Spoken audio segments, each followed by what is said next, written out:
तो last episode के and पे हमने देखा था कि हमारा लिन फेंग जो होता है वो उड़ता हुआ ऊपर चला जाता है। उड़ते हुए सीधा जाकर जान टोंग के सामने खड़ा हो जाता है और उसे कहता है कि तुम्हें क्या लगता है कि तुम इस वक्त जान राम के 6 लेवल पर हो, तो मैं यहाँ पर तुमसे डर कर भाग जाऊंगा। क्या तुम्हें लगता है कि तुम कोई बहुत ही बड़े जीनियस हो जो कि स्नो स्टेट के इस ग्रेट कंपटीशन में हिस्सा ले रहे हो? तो ये बड़ी महानता की बात है। ये सभी लोग भी इस बात से काफी ज्यादा हैरान हो रहे होते हैं कि ये लिन फेंग कर क्या रहा है। लिन फेंग काफी ज्यादा कमजोर है, लेकिन फिर भी ये जान टोंग के सामने क्यों जाकर खड़ा हो गया है। जान टोंग भी हमारे लिन फेंग से कहता है कि मैंने आज से पहले तुम्हें कभी नहीं देखा। तुम्हारा लिन फेंग उसे कहता है कि मैंने भी तुम्हें कभी नहीं देखा। जान टोंग कहता है कि क्या तुम जानते हो कि मैं कौन हूँ? तुम्हारा लिन फेंग कहता है कि मैं तुम्हें कैसे जानता हूँ कि तुम कौन हो। मुझे बस इतना पता चला है कि तुम एक ऐसे इंसान हो जो यहाँ पर अपनी बातों के साथ अपने आप को साबित करने की कोशिश कर रहा है कि वो एक बहुत ही प्राइडफुल इंसान है। सिर्फ और सिर्फ खुद ही यहाँ पर अपने मुंह मिट्ठू बनने की कोशिश कर रहा है। जान टोंग उसे कहता है कि मैं यहाँ पर तुम्हारे सामने शो ऑफ तो बिल्कुल भी नहीं कर रहा। मैं जान टोंग हालांकि रॉयल फैमिली में पैदा नहीं हुआ, लेकिन इसके बावजूद मैं एक बहुत ही पावरफुल इंसान हूँ। मेरे पास जो मार्शल आर्ट्स है वो काफी ज्यादा स्पेशल है और मैं इस बार स्नो स्टेट के ग्रेट कंपटीशन में भी हिस्सा ले रहा हूँ। मैं ग्रेट कंपटीशन का एक पार्टिसिपेंट हूँ। तो वो उसे कहता है क्या तुम्हें पता है कि ग्रेट कंपटीशन में हिस्सा लेने वाले सभी के सभी जीनियस होते हैं? तुम्हें लगता है कि तुम इस लायक हो कि तुम यहाँ पर मेरे सामने खड़े हो सको? क्योंकि इस कंपटीशन में हिस्सा लेने के लिए तुम्हारे पास क्वालिफिकेशंस होनी चाहिए और अगर तुम इस कंपटीशन में हिस्सा लेने के लायक नहीं हो तो तुम मेरे सामने खड़े होने के लायक भी नहीं हो। लिन फेंग उसे कहता है कि तुम्हें यहाँ पर इस बारे में सोच कर काफी ज्यादा प्राउडफुल फीलिंग आ रही होंगी कि तुम इस कंपटीशन में हिस्सा ले रही हो। चलो फिर मैं भी यहाँ पर तुम्हें एक बात बताता हूँ। इस बार के कंपटीशन में हिस्सा ले रहा हूँ। मैं स्नो एरिया से यहाँ पर आया हूँ, जूजू कंट्री से, यहाँ पर इस स्नो स्टेट के ग्रेट कंपटीशन में हिस्सा लेने के लिए। तो फिर मुझे ये बताओ क्या मैं अब तुम्हारे सामने खड़े होने के लिए क्वालिफाइड हूँ या नहीं? ये बात सुनने के बाद बाकी के सभी लोग काफी ज्यादा हैरान हो जाते हैं और कहते हैं क्या वाकई में लिन फेंग भी यहाँ पर कंपटीशन में हिस्सा लेने के लिए आया? अगर ये वाकई में कंपटीशन में हिस्सा लेने के लिए आया तो इसका मतलब ये एक जीनियस है। वजह से तो हम लोग भी हैरान हो रहे थे कि ये लड़का यहाँ पर इतनी कम कल्टीवेशन के साथ अपने से हायर कल्टीवेशन के लोगों से कैसे हरा रहा है। मतलब यह है कि ये एक जीनियस बंदा है जो कंपटीशन में हिस्सा लेने के लिए आया है। और फादर भी इस बात से काफी हैरान होते हैं और कहते हैं ये तो एक प्रोडोजी है और प्रोडोजी के सामने तो हम लोग कुछ भी नहीं है। भाई जो कि जान राम के 6 लेवल पर था वो तो इसके सामने हारना ही था। और शीजुन जहाँ पर अपने बारे में सोच रही होती है, शीजुन कहती है कि ये लड़का तो वाकई में एक प्रोडोजी है और इस बार कंपटीशन में हिस्सा लेने के लिए आया है। कंपटीशन में हिस्सा लेने का मतलब यह है कि ये जान टोंग से भी ज्यादा बेहतर हो सकता है, भी जान टोंग के लेवल के बराबर ही है। तो क्या लिन फेंग वाकई में मेरे जैसी लड़की को अपनाएगा? और बेचारी जुंजी को भी दिखाते हैं। जुंजी जो कि थप्पड़ खाने के बाद ग्राउंड के ऊपर गिरी पड़ी होती है, वो सोच रही होती है कि मैं यहाँ पर लिन फेंग को अपने से कम मांग रही थी क्योंकि उसने अपनी कल्टीवेशन को हाइड किया हुआ है। इसी वजह से मैं उसके सामने एरोगेंटली बात कर रही थी और यहाँ तक कि उसको बलि का बकरा बनाने की कोशिश कर रही थी। लेकिन असल में तो यहाँ पर मैं ही बेवकूफ हूँ। मैं यहाँ पर कमजोर निकली जिसके साथ ये सब कुछ हुआ, ये अच्छा हुआ। सेकंड अंकल जो कि अपने बाजू कटवा कर वहाँ पर ग्राउंड के ऊपर गिरे पड़े होते हैं, वो भी कहते हैं कि मेरे बाजू अगर कटे हैं तो वो ठीक ही कटे हैं क्योंकि इस तरह के एक प्रोडोजी, एक ऐसे जीनियस के सामने मैं कुछ भी नहीं था। जान टोंग हमारे लिन फेंग से कहता है ये तो बहुत ही अच्छी बात है कि तुम भी इस बार के ग्रेट कंपटीशन में हिस्सा ले रहे हो, लेकिन अफसोस की बात तो यह है कि तुम्हारा कंट्री यानी जूजू स्टेट जो है वो एक बहुत ही छोटा वेसल स्टेट है हमारे लॉन्गशान एम्पायर का और तुम्हारे पास रिसोर्सेज भी कम थे। यहाँ पर लगता है कि तुम्हारे पास स्क्रीनिंग का बंदोबस्त नहीं था, यानी कि तुम सभी के टेस्ट नहीं लिए गए पहले इस कंपटीशन में हिस्सा लेने के लिए और तुम सभी को ऐसे मुंह उठाकर इस कंपटीशन के लिए तैयार कर लिया गया क्योंकि तुम सभी की कल्टीवेशन तो बहुत ज्यादा कम है और तुम सभी लोग पिछली बार की तरह इस बार भी हारने वाले हो। लिन फेंग से कहता है कि मुझे एक सवाल का जवाब दो, क्या तुम्हें वाकई में लगता है कि तुम लॉन्गशान एम्पायर के असली जीनियस जो कि कंपटीशन में हिस्सा लेने के लिए तैयार हुए हैं उनसे मुकाबला करने के लायक हो या नहीं? तो मान लिंजुई से कहता है हाँ क्यों नहीं, चलो यहाँ पर चेक कर लेते हैं। तो जान टोंग उसे कहता है कि उम्मीद करता हूँ कि लड़के तुम यहाँ पर मुझे डिसअपॉइंट नहीं करोगे क्योंकि हर बार की तरह इस बार भी मुझे लगता है कि जूजू कंट्री बहुत ही बुरी तरह से हारने वाला है। पिछली बार भी तुम्हारे जूजू कंट्री से जितने भी डिसाइपल यहाँ पर आए थे वो सारे के सारे कंपटीशन में हार गए थे और उनमें से कुछ तो मारे भी गए थे। मुझे लगता है कि इस बार भी तुम लोगों की किस्मत में यही लिखा हुआ है, तुम में से काफी सारे लोग यहाँ पर मरने वाले हो। और तुम्हारा जूजू कंट्री जो है वो तो टॉप 10 की रैंकिंग में भी नहीं आ पाता। लिन फेंग की बात सुनने के बाद सोच रहा था क्या वाकई में हमारा जूजू कंट्री टॉप 10 की रैंकिंग में भी नहीं आता और मुझे यहाँ पर टॉप 9 की रैंकिंग में आना है। अब इतना ही नहीं है, मुझे यहाँ से वापस जाने के बाद डान वुडाओ के साथ भी फाइट करनी है। डान वुडाओ जो कि एक मिस्टीरियस फाइटर है, एक मिस्टीरियस कल्टीवेटर है जो कि सेकंड फर्स्ट प्रिंस है, लेकिन उसके बारे में किसी को पता नहीं कि उसकी कल्टीवेशन लेवल इस वक्त क्या है और उसके पास कौन कौन सी पावर्स है और ऊपर से उसके पास स्पेशल सीलिंग गेट की पावर भी है। साथ ही लिन फेंग सोच रहा था अगर मैं यहाँ पर इस लड़के को नहीं हरा पाऊंगा तो फिर मैं यहाँ पर इसे उम्मीद छोड़ देता हूँ कि मैं कंपटीशन में 9th लेवल पर आ सकता हूँ यानी टॉप 9 में आ सकता हूँ या फिर वापस जाने के बाद डान वुडाओ को हरा सकता हूँ। सबसे पहले मुझे इस लड़के को हराना है।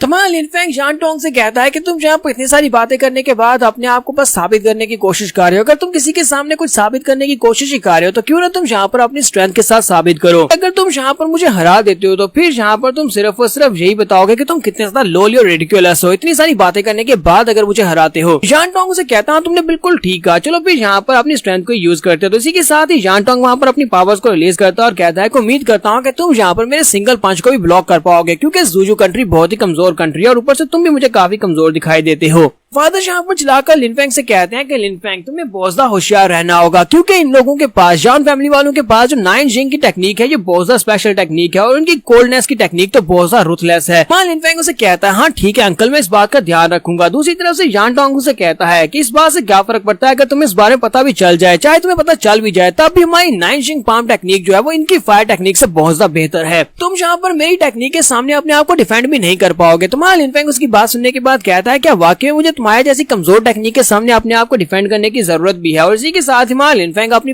पावर को रिलीज करता है, अपनी दोनों पावर्स को रिलीज करता है। दोनों हाथ में एक तरफ सन फायर को यूज करता है और दूसरी तरफ से अपनी पर्पल फायर को यूज करता है और दोनों के साथ अपने हाथों में तलवारें बना लेता है और उसे कहता है चलो फिर रेडी हो जाओ। लिनफेंग उसके ऊपर अटैक करने के लिए आगे बढ़ता है और उसे कहता है कि इस दुनिया में बहुत सारे जीनियस है, अगर तुम्हें ये लगता है कि इस दुनिया में तुम अकेले जीनियस हो फिर जो तुम्हारी बहुत बड़ी गलतफहमी है। और वो अटैक करने के लिए उसके करीब पहुंच जाता है। लिनफेंग उसके करीब पहुंच रहा होता है, उसी वक्त जान टोंग अपनी पाम को सामने की तरफ करते हुए अपनी 9 जिंग टेक्निक को रिलीज करता है। वो 9 जिंग टेक्निक को रिलीज करते हुए लिनफेंग पर अटैक करता है। तो लिनफेंग उसकी टेक्निक को काटते हुए आगे की तरफ बढ़ता है अपनी तलवारों की मदद से। इस बात से जान टोंग भी काफी हैरान होता है। जान टोंग कहता है ऐसा कैसे हो सकता है। वो अपनी जिनचैंग इन्फिनिट स्किल को यूज करते हुए सामने की तरफ उसको ब्लॉक करता है, क्योंकि लिनफेंग यहाँ पर ऑफेंसिव खेल रहा है, वो उसके ऊपर अटैक कर रहा है। करीब पहुंचने के बाद वो अपनी तलवार को घुमाते हुए उसके बैरियर को बड़ी आसानी से तोड़ देता है। उसका बैरियर टूटने के बाद जान टोंग पीछे की तरफ बढ़ता है, वो बुरी तरह जख्मी होकर पीछे हट जाता है और उसके हाथ से ब्लड भी निकल रहा होता है। वो कहता है ऐसा कैसे हो गया, इसकी पावर्स इतनी कैसे बढ़ सकती हैं, इसने यहाँ पर इतनी आसानी से मेरी जिनचैंग बैरियर को इतनी आसानी से तोड़ दिया है। तो जान टोंग को पीछे हटने के बाद बाकी के सभी लोग बातें कर रहे होते हैं कि यहाँ पर हुआ क्या है, क्या वाकई में लिनफेंग इतना स्ट्रॉन्गर है कि वो यहाँ पर जान टोंग को भी हरा सकता है। जान टोंग हमें लगता था कि वो एक जीनियस है, क्योंकि वो जान राम के 6 लेवल पर है और पीक पर है, बहुत ही जल्दी ब्रेक थ्रू करने वाला है और इस बार के कंपटीशन में से सिलेक्ट किया गया है। लेकिन लिनफेंग तो उससे भी ज्यादा बड़ा जीनियस निकला और उससे बड़ा प्रोडिजी है। तो